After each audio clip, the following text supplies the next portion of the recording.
So I think this is us, and we'll make a start because there's a workshop in here at 8:30. Can everyone hear me okay, or shall I use a mic? Yes.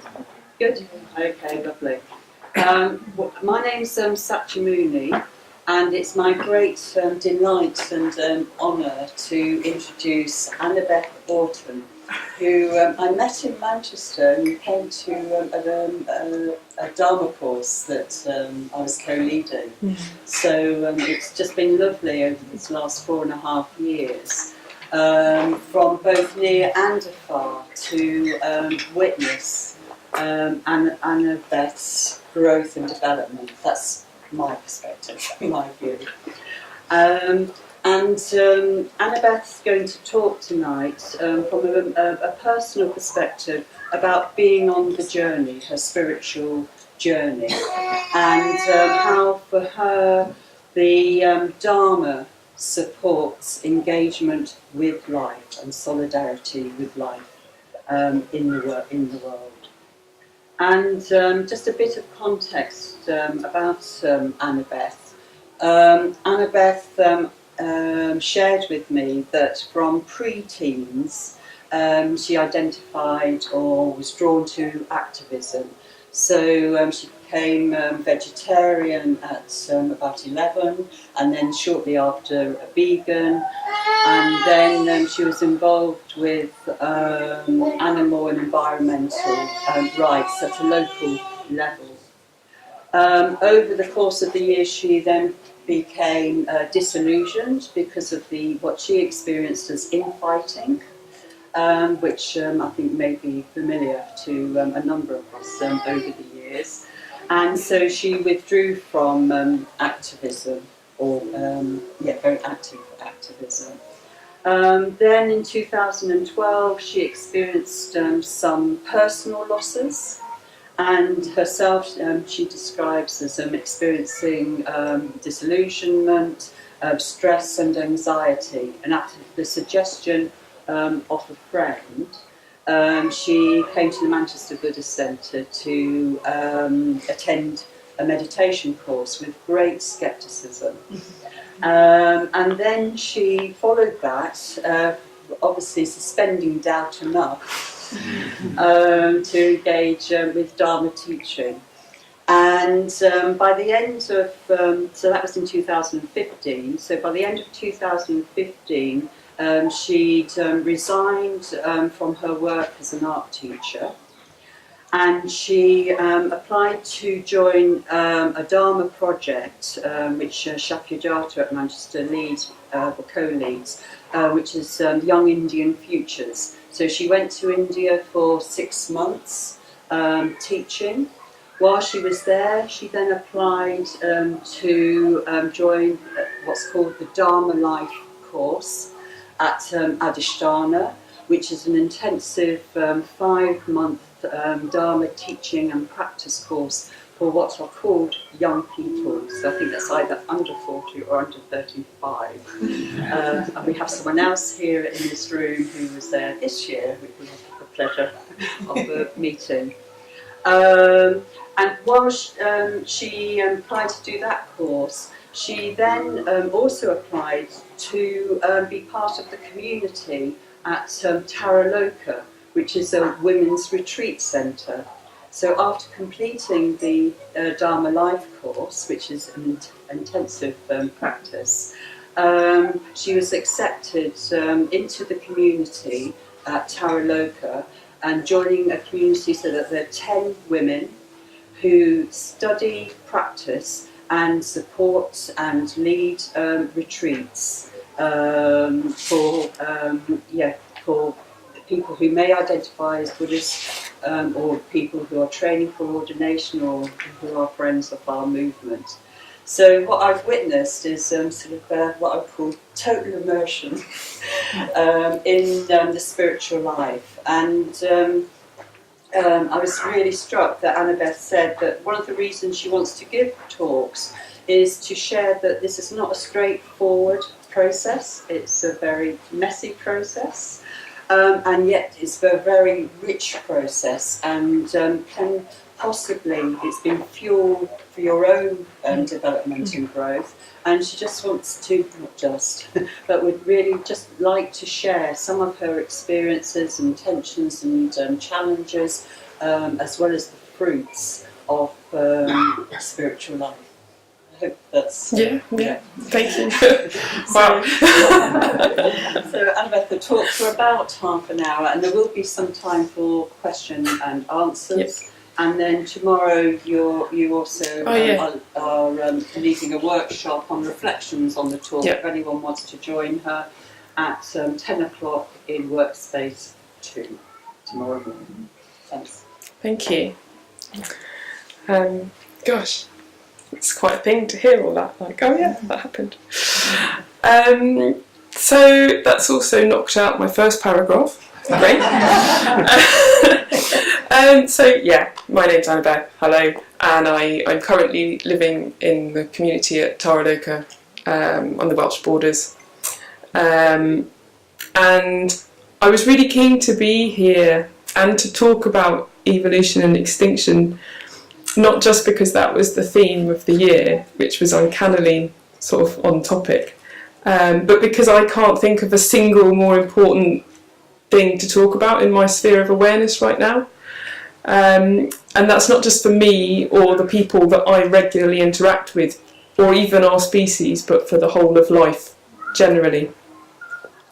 And it was interesting that when I said, oh yeah, I'm up for talking this year, I think I've got an idea of what I might like to talk about. And then I saw the topic came out, and it was like, I'm really interested in the ideas around extinction, and I'm really interested in ideas around evolution. And that's interesting that they've come to, and it was like the coin suddenly dropped, the penny dropped, that they're kind of two sides of the same thing, aren't they? No wonder I find both of them equally fascinating. So yeah, I practice Buddhism because to dedicate myself to the well-being and happiness of all beings brings meaning and purpose to a life that has sometimes taken me into some quite dark and painful places. And the Dharma provides me personally with a really clear and direct route out of quite a lot of suffering.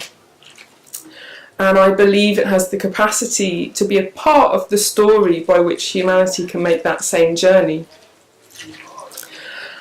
It's quite a thing, isn't it, to pitch extinction against evolution.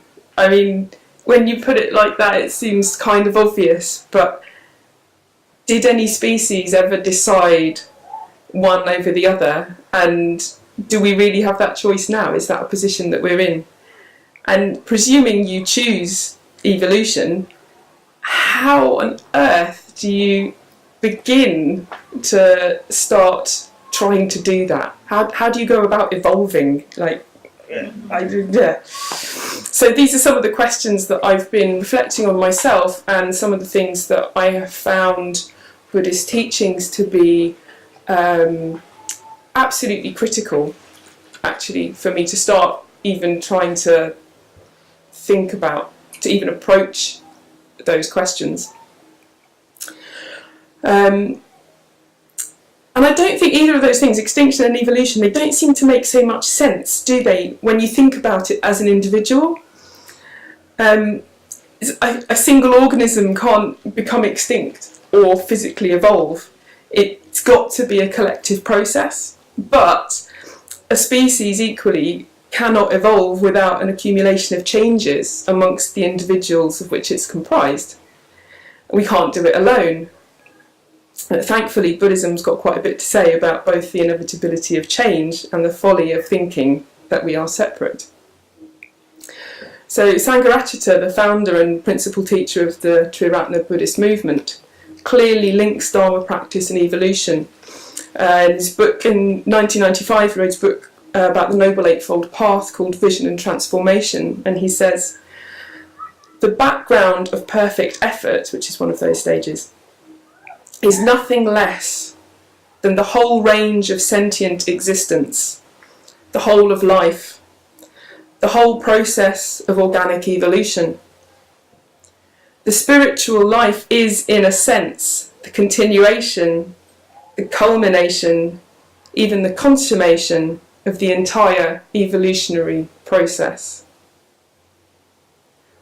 The spiritual life is, in a sense, the continuation, the culmination, even the consummation of the entire evolutionary process.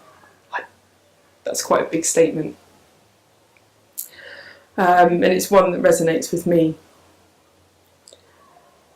So I don't think that the difficulties that we're facing at the moment in terms of things like mass extinction and habitat loss and social injustice and climate change, I don't think that's a story that started with, say, the Industrial Revolution, although I know that that's obviously been a really key factor in how we've got to what feels like a breaking point. And I do think of myself as a creature of this planet. There's that sort of spectrum of identity, perceived identity, that starts with this body and sort of works out as imaginatively as I can manage. And I might not have much else in common with the fly that landed in my tea this morning, but there's two things. One is that it benefits neither of us for the fly to drown in my tea, and the second thing is that we're both earthlings.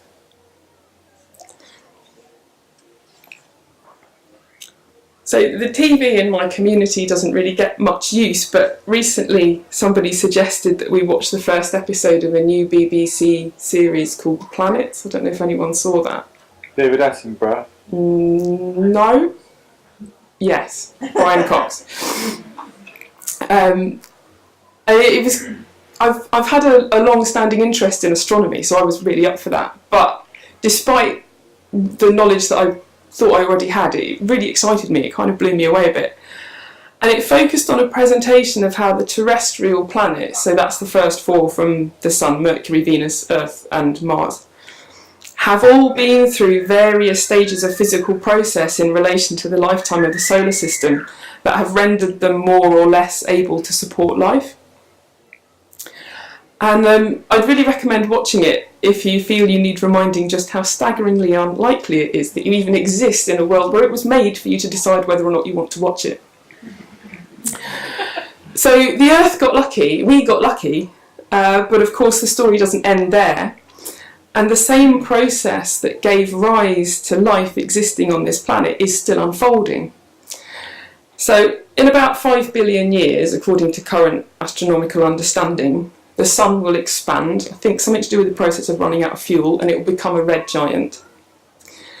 And by another 2.5 billion years after that, it will have swollen to the point where its diameter exceeds the orbital path of the planet Earth. So that, of course, pretty much wraps it up for life for the Earthlings, like way before it even gets to that stage.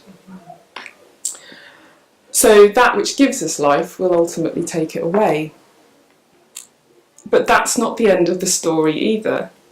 So the satellites of the outer planets, the satellites of the gas giants that are currently frozen, throughout that process will eventually stop hanging about in the shadows, and they'll get invited in to join the dance, in a sense that they will then begin warming up, and it's feasible that they could then end up harbouring the conditions for life to arise there, which I just think's staggering. It's brilliant. It's not brilliant. So we've got this precious Earth that's seemingly so solid and so stable and so reliable, and it's got this built-in shelf life. It's not going to go on forever. No matter what we do now, no matter what happens now, that process is, as we speak, unfolding, and it's going to culminate in the end of all that we know of as home, and all that we are, as people who are concerned about these things, so desperately trying to preserve.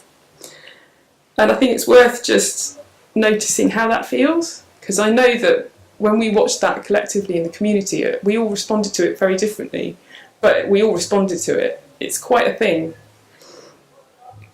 But I really hope that I haven't got you down, because for me it's that perspective, it's that breadth of understanding that allows me to try and engage with some of the things that we're talking about collectively at the moment without just going straight into overwhelm.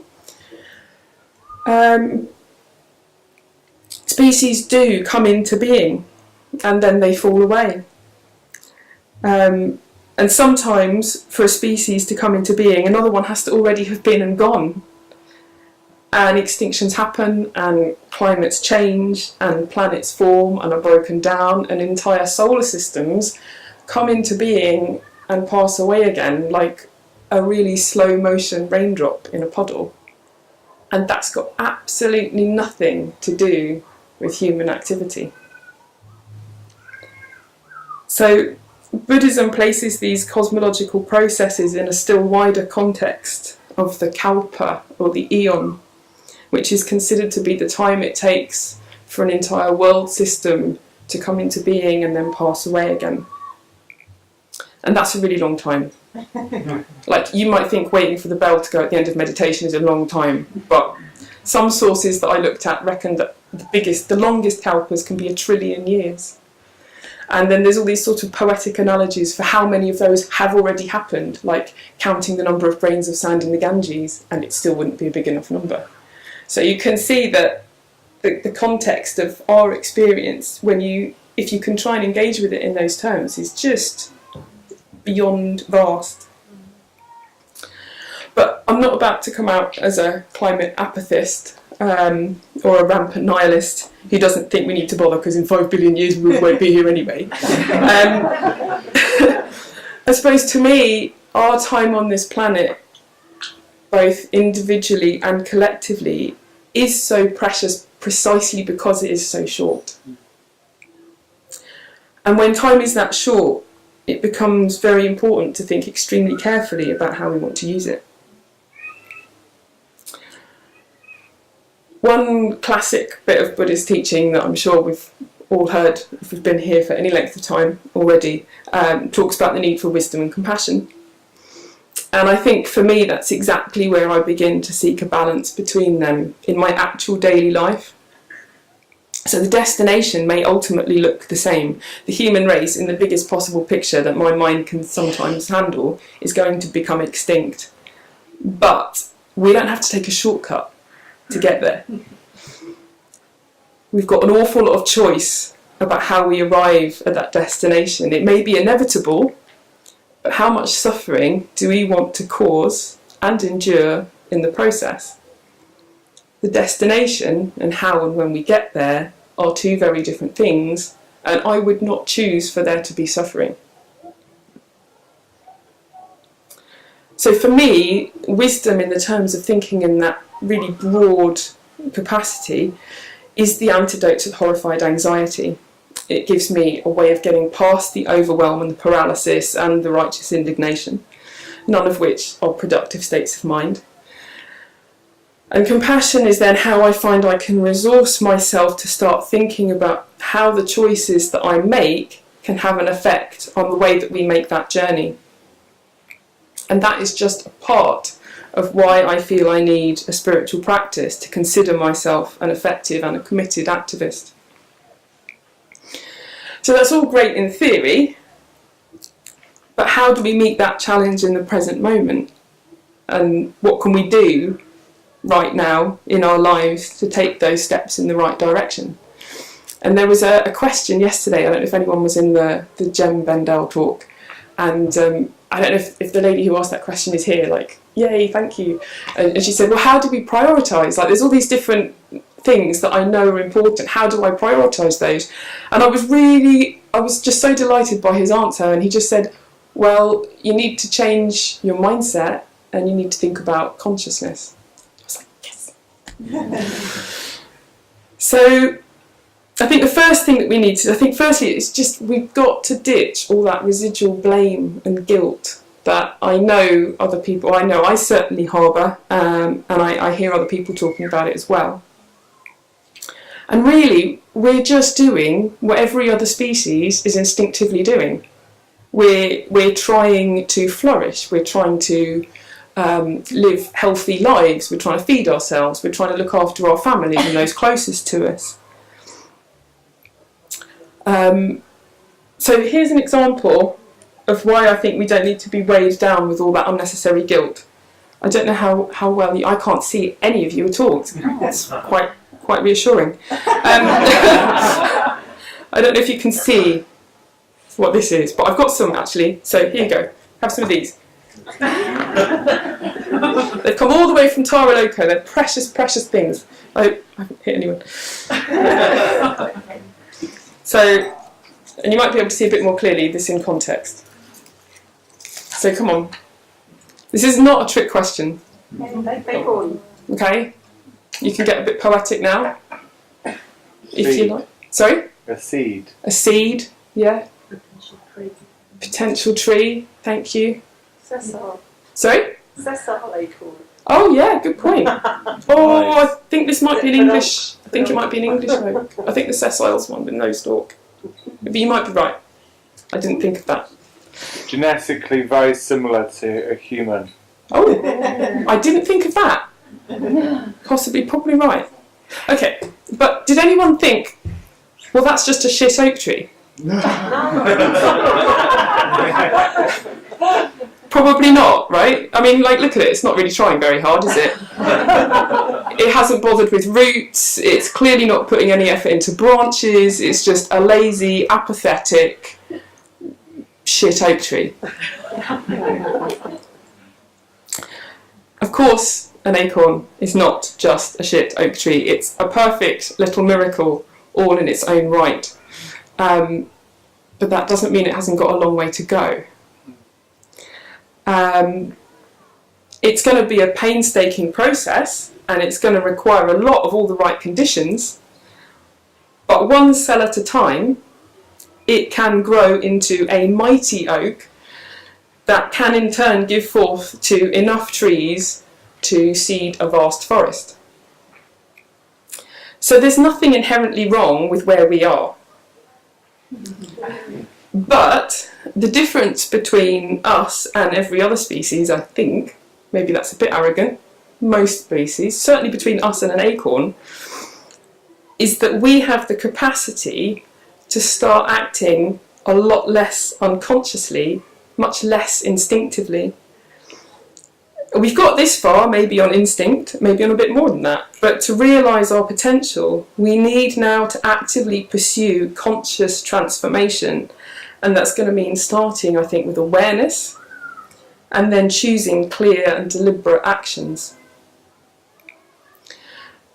So to change something, you've got to first be aware that it needs changing, and then take action, often plural, sometimes very small and subtle, sometimes vast and sweeping and dramatic.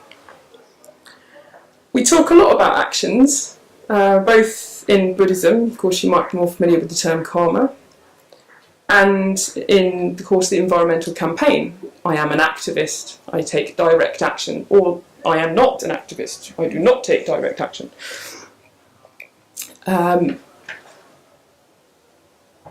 And I think all those things that we commonly refer to when we use that term are absolutely critical. I think it's really important that those things are happening, and I'm very, very grateful to everybody who's continuously putting themselves on the front line of risk and fear and anger that's probably coming their way in order to try and effect change that way. But I don't think direct action is only lifting banners. It's not only risking arrest. It's not only making headlines. And we need a full spectrum of actions. And those that we take in our daily lives are every bit as critical. Choosing to stop buying imported tropical fruit is direct action. Choosing to reduce your purchasing of single-use plastics is direct action.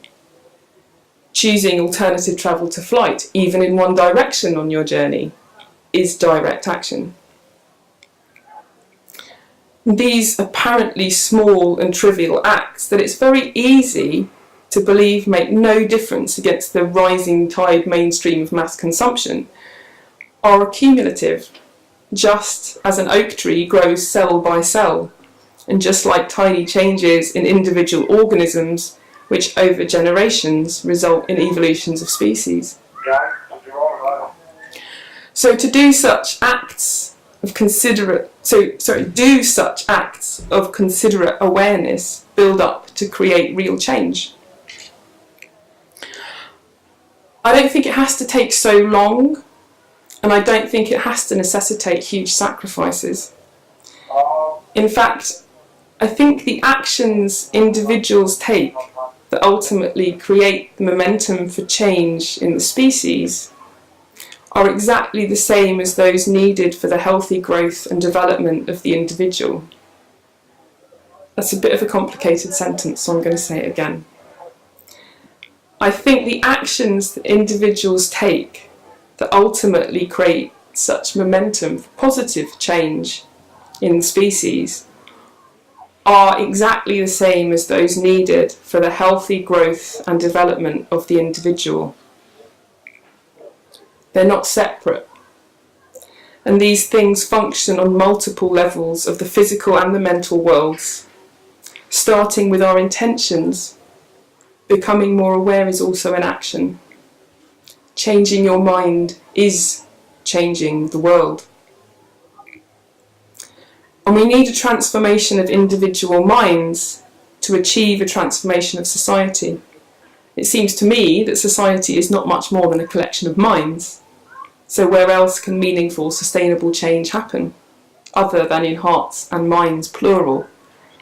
It's not in the halls of power, it's not in policy change, and I don't think it's necessarily in winning individual campaigns either. There's also been a lot of Joanna Macy quotes so far this festival, unsurprisingly.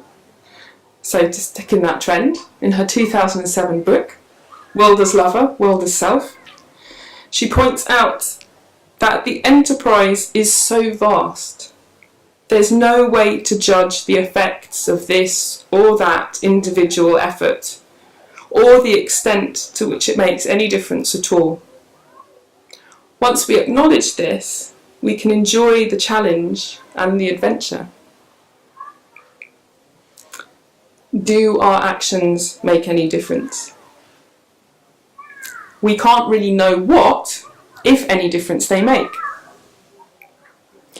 Buddhism teaches not just that all things are interconnected, but that the nature of our interconnectedness is too complex for us to fully understand, pin down, or unravel. An individual organism can never know its place in the evolution of its species. You just can't map it. So that's when I find I need to start using words like trust and faith. I trust that there is a huge power in positive intention. Without it, we'd never make the leap from instinct to awareness, from awareness to action. And in the reality of interconnectedness, that we have no way of truly knowing, every little thing matters. So I need a lot of faith. Faith that my positive intentions have a real role to play in setting up more creative habits, to unfold with my potential into some kind of more compassionate future. And who knows when in the future those differences might be made. Maybe even in the next world system. So, in beginning to form positive intentions, and in beginning to be more conscious and less instinctive, we also need to collaborate globally and not defend our own narrow local interests. At least on that physical, global level, we can't deny our interconnectedness. So we need to act like the evolved, global, developed species we actually already are. We need to step up to and not be afraid of the potential impact of our actions. We can and will make a difference. That much to me seems inevitable. We have a crucial responsibility to decide what kind of difference it is that we make.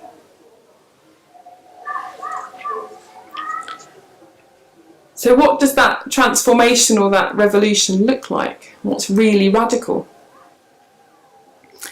Acknowledging and acting with recognition of our interconnectedness is a start, not diametrically opposing those with different lives and perspectives. However painful or baffling we might find them, not us and theming. It looks like coming back again and again with enough wisdom to hear different opinions and see different needs with respect and curiosity.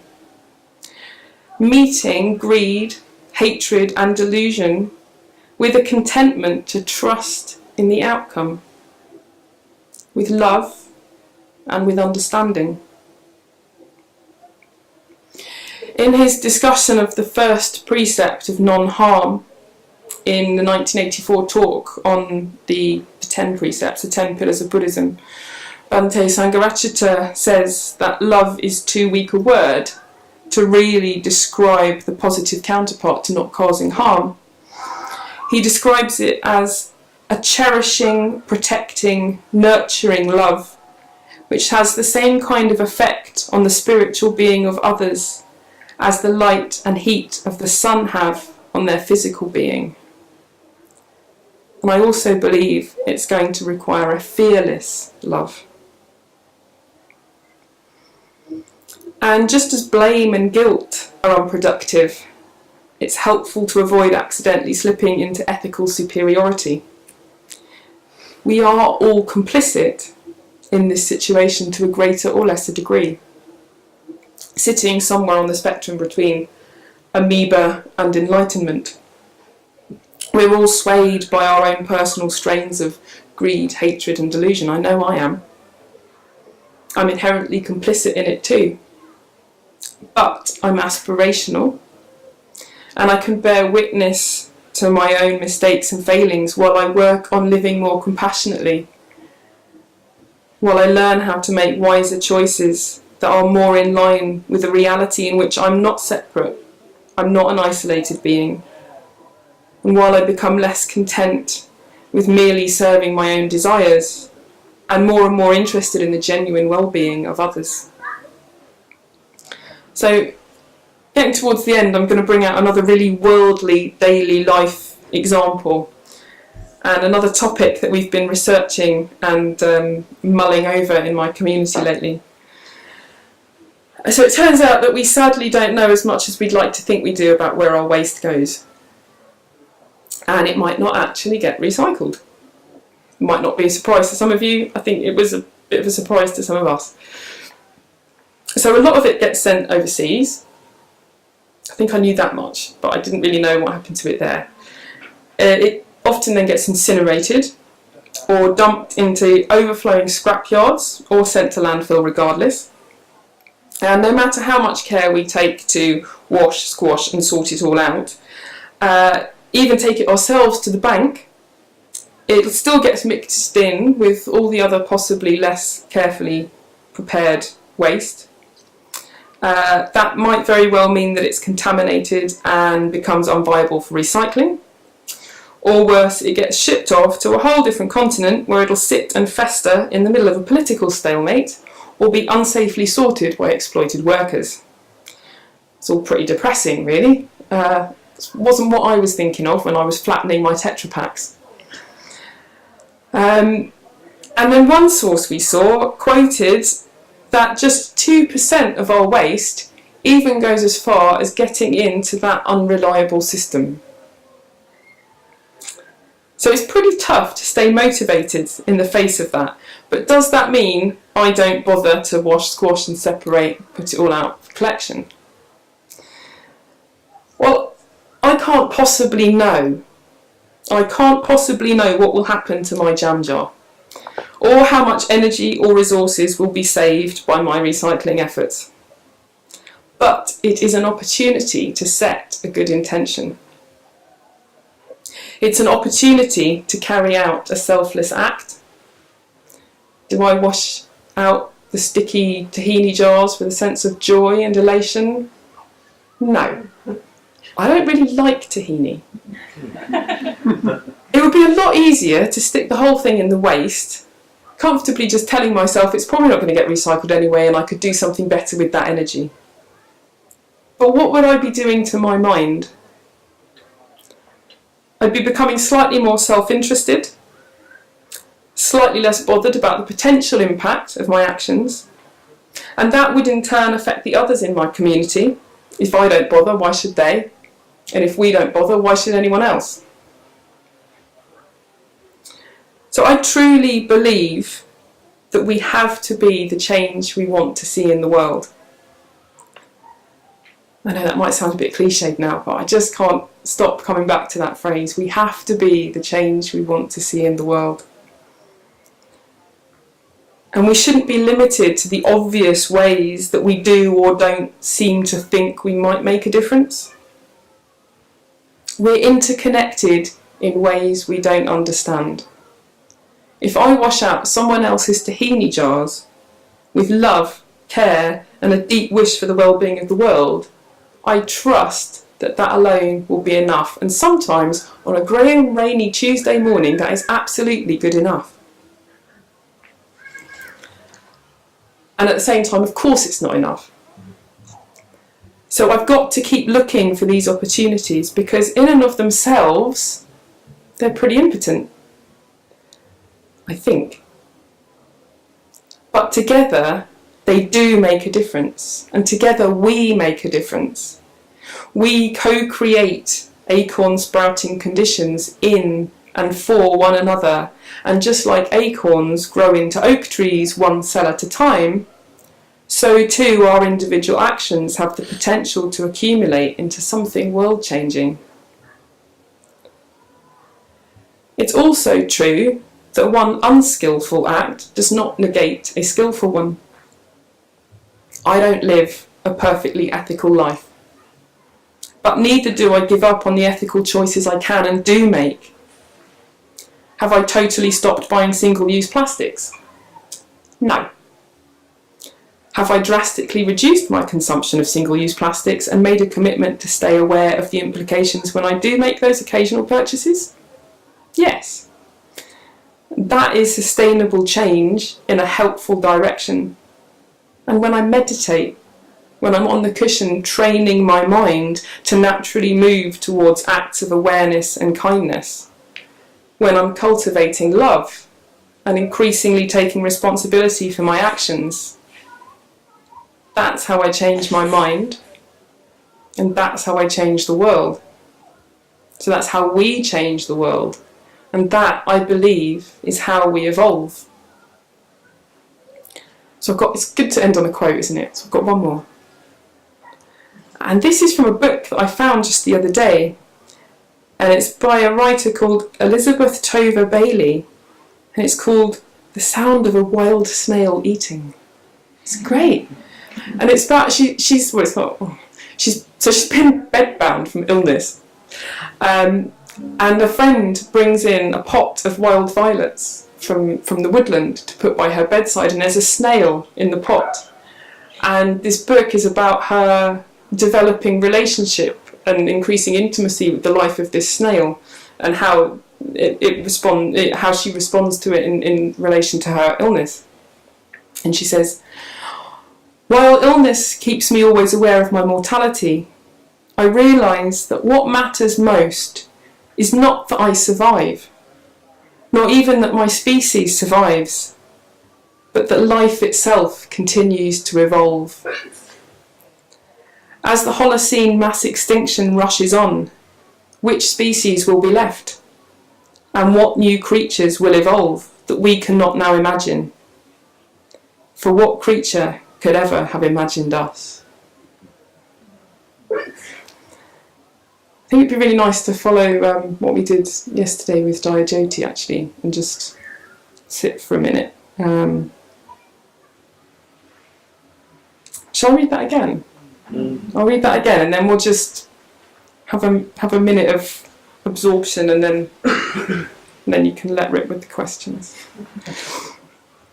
So this is Elizabeth Tover Bailey. "While illness keeps me always aware of my mortality, I realise that what matters most is not that I survive, nor even that my species survives, but that life itself continues to evolve. As the Holocene mass extinction rushes on, which species will be left, and what new creatures will evolve that we cannot now imagine? For what creature could ever have imagined us?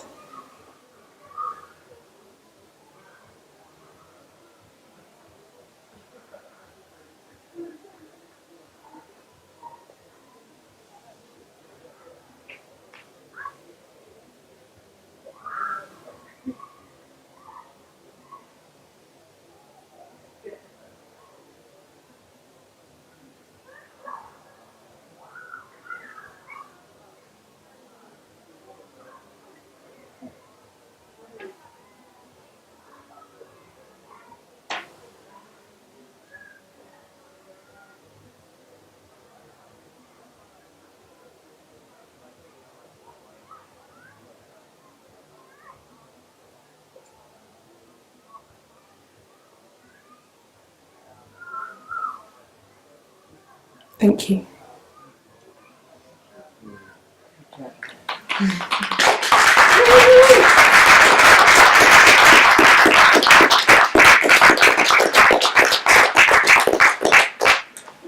So, because we were a bit late starting, we've got 10 minutes before the next workshop starts. That wasn't deliberately trying to get out of answering questions, but we will have to keep it a bit brief.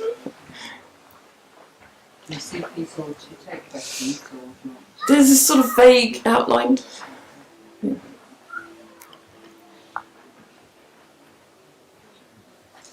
Are you an atheist? What's the definition of an atheist? Someone who doesn't believe in anything supernatural.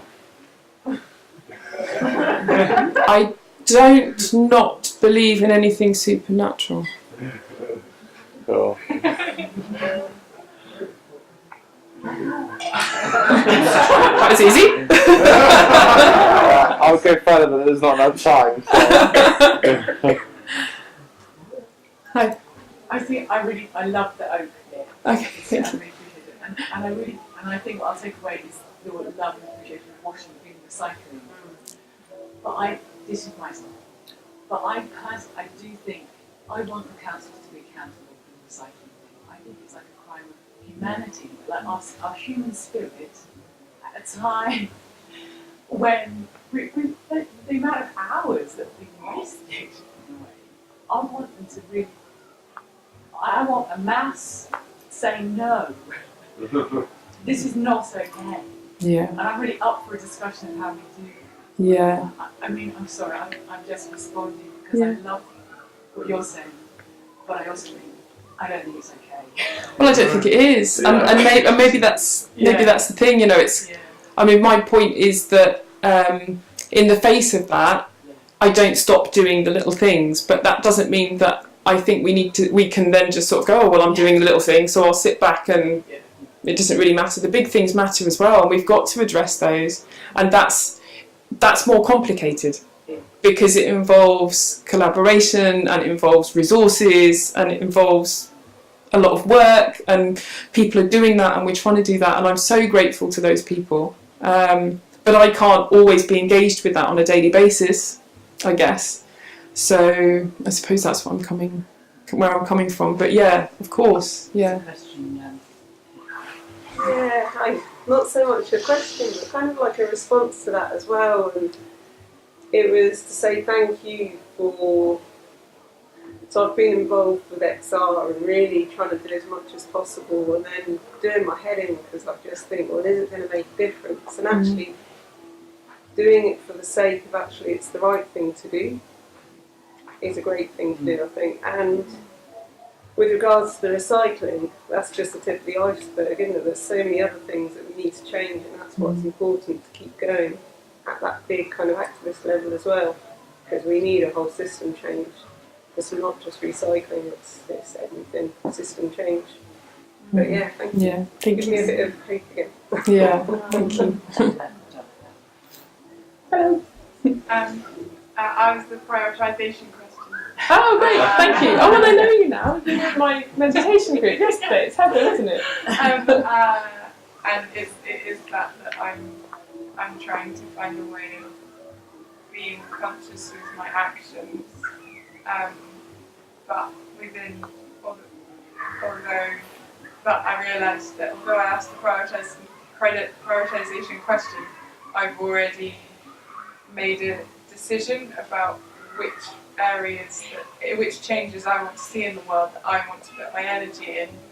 And something about this weekend has really made me trust that the areas that I can't engage with, like you were saying, someone else is engaging with, and I should put my effort that I can give into the things, into something that I choose, and so we can all have, like, recycling might be your thing, and something else might be someone else's, and together we'll make all those tiny differences. Yeah. Wow. Yeah. Thank you. I think that's really I important. really like the open as Yeah. well. Thank you. Hi. Hello. I just wanted to say that about the little things that makes a change. In France, we tried recently to really stop going, some of us tried to stop going to the supermarket and push more business. It seems stupid because they are so big. Yet they publish the new numbers on the first 6 months of the year, and the consumption reduced of 1% in the supermarkets. So you see how little action do per action can affect the whole system. We are doing it, and we are a lot doing this kind of actions. So there's a lot of hope. That's great. Yeah. Thank you. Thank you. I've got a response to that. Though I think that if the supermarkets think that they're not selling the right products, they'll just start buying like local produce and selling it at a cheaper price. And I think that if people are trying to save money, they'll think, it's still local produce, but they're still supporting the corporations that dictate the overall situation. Well, I think you're right, and I think that's why point that you made is important. Like that we need a systems overhaul. Yeah. Yeah. I mean, in the immediate, that might help somewhere a little bit, and it's maybe increasing awareness, but in the long term, that's not going to be enough. I think that's my thought anyway. Yeah. I think maybe last one. Another question? What would your systems overhaul look like? Tomorrow's talk. Go to the workshop. Good answer.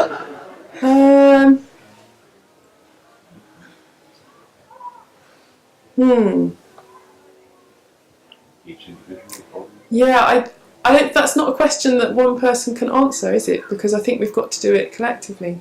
I think that's how that feels. Yeah. I'd have to, be in relationship with other people to see that happen. Okay.